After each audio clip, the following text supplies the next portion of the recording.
A major political showdown is brewing in Odisha ahead of April 17 as supporters of Biju Patnaik's legacy gear up for a high-profile convention in Bhubaneswar. Senior leaders have already inspected the venue at OAUT, signaling the scale and significance of the upcoming gathering. The event will also mark the launch of a new platform, the Odisha Nagarik Manch, aimed at uniting citizens committed to the state's pride and interests.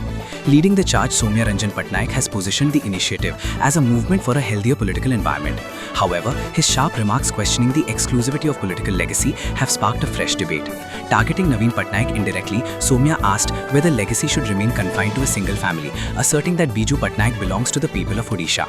The statements have drawn a strong counter from BJD leader Arun Sahu, who claimed that the people have already endorsed the true inheritors of Biju's legacy over the past 3 decades. He further alleged that such moves are politically motivated and aimed at weakening the BJD. With both sides trading barbs, the April 17 convention is shaping up to be more than just a commemorative event. It could redefine the political narrative around Biju Patnaik's legacy in Odisha.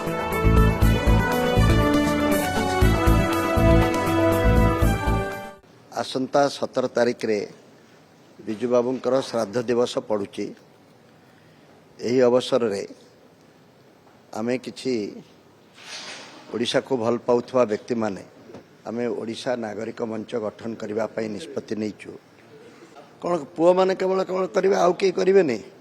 Biju बाबू सारा ओडिशा रो थिले। आमे समस्ते हमर बापा मांकर तो श्राद्ध दिवस पालन करू। आमे कहीं बिजू लिगासी को चोरी करू। बिजू लिगासीटा कौन सेटा कौन कार जमीदारी आमर ओडिशार जड़े बरपुत्र